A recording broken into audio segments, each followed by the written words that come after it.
کہ جب پھر پاکستان بن گیا تو آپ کو پتہ ہونا چاہیے کہ جو ریاست کلات ہے، ریاست کلات جو ہے وہ پاکستان بننے کے 7 ماہ تک ایک آزاد ریاست کی حیثیت سے موجود رہی، اور حکومت پاکستان نے ریاست کلات کو ایک آزاد اسٹیٹ کے طور پہ تسلیم کیے رکھا۔ اب یہ بات بہت کم لوگوں کو پتہ ہے کہ علامہ اقبال سے میں نے بات شروع کیا، لیکن بات جو ہے وہ جب قائد اعظم پہ آتی ہے تو قائد اعظم اور خان آف کلات کا آپس میں بہت گہرا تعلق تھا، اور خان آف کلات جو ہیں وہ انہوں نے قائد اعظم کو اپنا لیگل ایڈوائزر بھی بنایا ہوا تھا، اور جب 14 اگست کو پاکستان بن گیا تو جو اسٹیٹ آف کلات ہے اس کی ایک باقاعدہ اسمبلی تھی، ان کی پارلیمنٹ کے 2 ایوان تھے، ایوان بالا، ایوان زرین۔ دونوں ایوانوں میں ڈبیٹ ہوئی کہ ہمیں کیا کرنا چاہیے۔ آپشن ان کے پاس جو تھی وہ ان پہ بحث ہوئی کہ ہم ایران کے ساتھ چلے جائیں، کیونکہ ایران میں بھی بہت سے بلوچ رہتے ہیں، کیا ہم افغانستان کے ساتھ چلے جائیں، افغانستان میں بھی بہت سے بلوچ رہتے ہیں، کیا ہم پاکستان کے ساتھ چلے جائیں، کیا ہم انڈیا کے ساتھ چلے جائیں، یا ہم ایک آزاد حیثیت کو برقرار رکھیں۔ تو بہت ڈبیٹ ہوئی، اور اس میں پھر کنکلوژن تھا وہ یہ تھا کہ ہم اپنی آزاد حیثیت کو برقرار رکھیں گے، اور اس سلسلے میں اس وقت اس کلات اسٹیٹ اسمبلی کے ممبر تھے غوث بخش بزنجو صاحب، تو انہوں نے جو ہے اس پہ کافی رول پلے کیا تھا اور ایک قرارداد منظور کروائی کہ ہم ایک ایسی خود مختار ریاست کے طور پہ اپنا وجود قائم رکھیں گے جس کے پاکستان کے ساتھ بہت دوستانہ تعلقات ہوں گے۔ لیکن پھر کوئی 7 مہینے کے بعد جو خان آف کلات تھے احمد یار خان صاحب، انہوں نے پاکستان کے ساتھ الحاق کر لیا۔ وہ جو الحاق کی ڈاکومنٹ ہے اس کو بھی آپ کو دیکھنا چاہیے۔ تو اس میں حکومت پاکستان نے یہ وعدہ کیا تھا کہ ہم جو آپ کی ثقافت ہے، آپ کی جو روایات ہیں، ہم اور آپ کے جو انٹرسٹ ہیں اس کا خیال رکھیں گے۔ لیکن اس کے ساتھ ہی ساتھ جیسے ہی یہ اس میں شامل ہوئے تو سازشیں شروع ہو گئیں، اور کوشش کی جا رہی تھی حکومت برطانیہ کی طرف سے بھی اور انڈین گورنمنٹ کی طرف سے بھی کہ یہ جو کلات سٹیٹ ہے یہ پاکستان میں شامل نہ ہو۔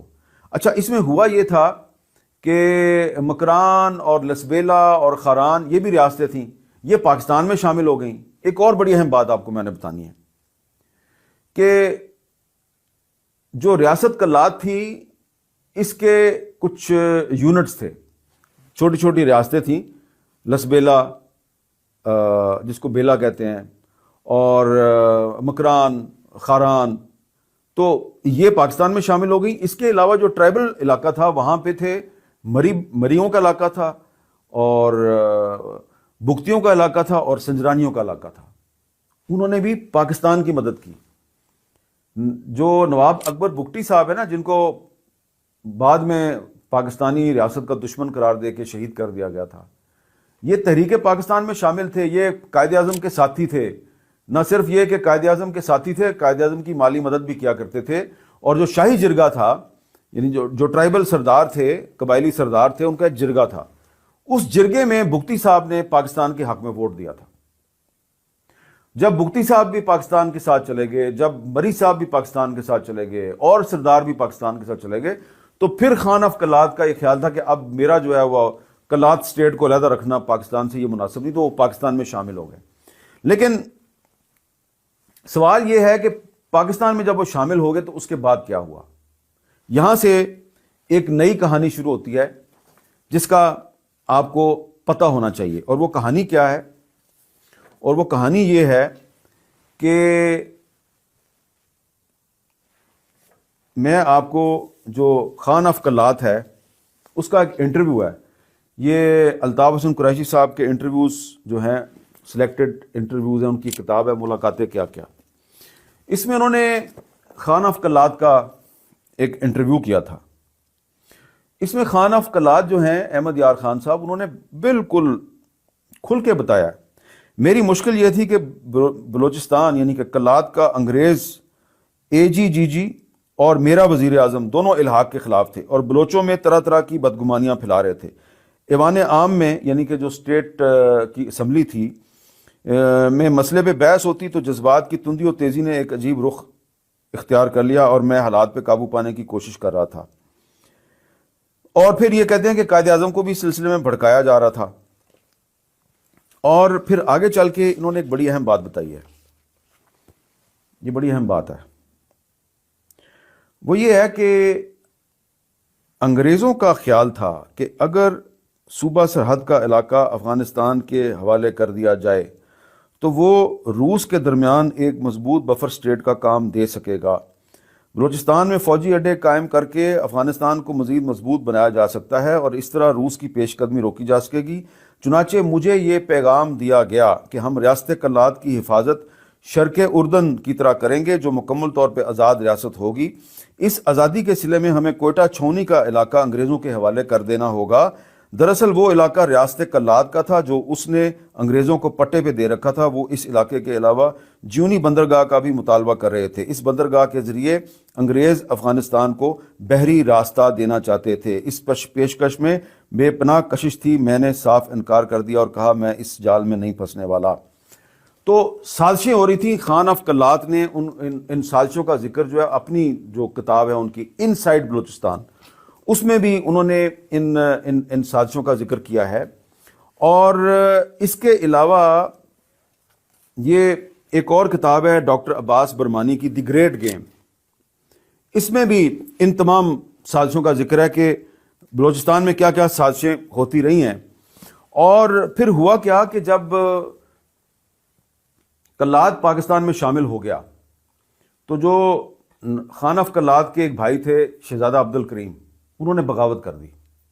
انہوں نے کہا جب ریاست کی اسمبلی جو ہے اس نے یہ کہا ہے کہ کلات ایک آزاد اور خود مختار ریاست ہوگی تو آپ نے پاکستان میں شمولیت کیوں اختیار کیا؟ تو 1948 میں جب خان آف کلات نے پاکستان کے ساتھ الحاق کا اعلان کیا تو وہ ایک لشکر لے کے تو افغانستان چلے گئے اور انہوں نے ایک انسرجنسی کا آغاز کیا 1948 میں۔ اب دیکھیں کہ پہلے تو بلوچ جو ہیں وہ انگریزوں کے خلاف لڑتے رہے کہ ہم نے تمہاری فوج میں بھرتی ہو کے تو ترکی اور جرمنی کے خلاف لڑائی نہیں لڑنی۔ اس کے بعد جو انگریز ہیں انہوں نے جو بلوچستان کے باغی لیڈر تھے ان کو استعمال کرنے کی کوشش کی۔ اور یہ میں آپ کو بتانا چاہتا ہوں کہ یہ ایک اور کتاب ہے، یہ کتاب ہے جی پاکستانی فوج کے ایک افسر تھے جنرل محمد اکبر خان رنگروٹ، کیونکہ اکبر خان نام کے اور بھی افسران ہیں۔ ان کا پاکستان آرمی PA نمبر 1 ہے۔ ان کی کتاب ہے میری آخری منزل، یہ قائد اعظم کے بہت قریب تھے۔ اس میں انہوں نے لکھا ہے کہ جو بلوچستان کے لوگ ہمارے ساتھ تعاون کر رہے تھے اس میں اکبر بگٹی صاحب جو ہیں وہ سر فہرست تھے۔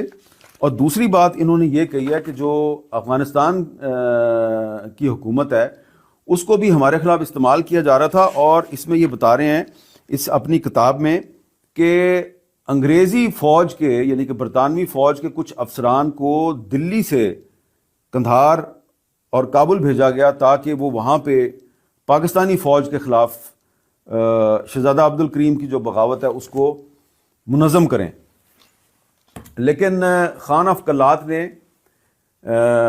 شہزادہ عبد الکریم سے کہا کہ آپ واپس آ جائیں، آپ سرنڈر کر دیں، ہم آپ کو معاف کر دیں، کیونکہ حکومت پاکستان بھی یہی کہہ رہی تھی۔ اب قائد اعظم جو ہیں فوت ہو چکے تھے اور کچھ عرصے کے بعد شہزادہ عبد الکریم واپس آئے تو جو ان سے وعدہ کیا گیا تھا وہ پورا نہیں ہوا اور ان کو گرفتار کر کے جیل میں ڈال دیا گیا۔ تو ایک تو یہ پہلا دھوکہ ہو گیا جی شہزادہ عبد الکریم صاحب کے ساتھ۔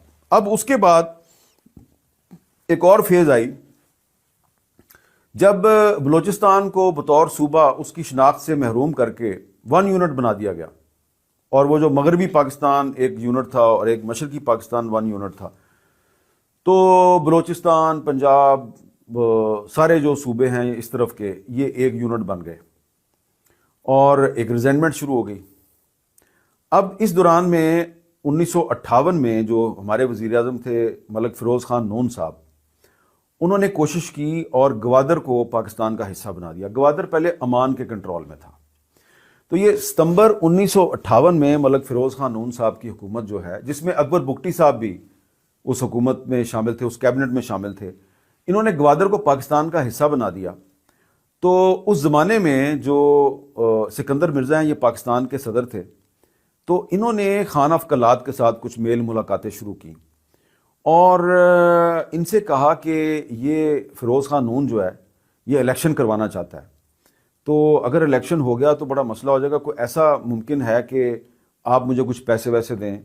50 لاکھ روپے مانگا سکندر مرزا نے خان آف کلات سے، اور ریاست بہاولپور اور ریاست خیر پور جو ہے یہ بھی میری کچھ مدد کرے، تو کیوں میں نے بھی ایک پارٹی جو ہے وہ کھڑی کی ہوئی ہے، تو اگر آپ میری مدد کریں گے اگر الیکشن میں تو میں آپ کی ریاستیں بحال کر دوں گا، اسٹیٹ آف کلات بھی بحال کر دوں گا، ریاست بہاولپور اور ریاست خیر پور اس کو بھی بحال کر دوں گا۔ تو خان آف کلات جو ہے وہ تھوڑے سے ان کو شک پڑا سکندر مرزا کی نیت پہ، تو انہوں نے اس کے ساتھ کوئی تعاون وغیرہ نہیں کیا، اور پھر سکندر مرزا کو جب یہ لگا کہ اب خان آف کلات میرے قابو نہیں آ رہا، تو اس کے بعد اس نے ان سے کہا کہ میں آپ اس طرح کریں کہ کچھ اپنے علاقے کے قبائلی سردار اکٹھے کر کے لائیں اور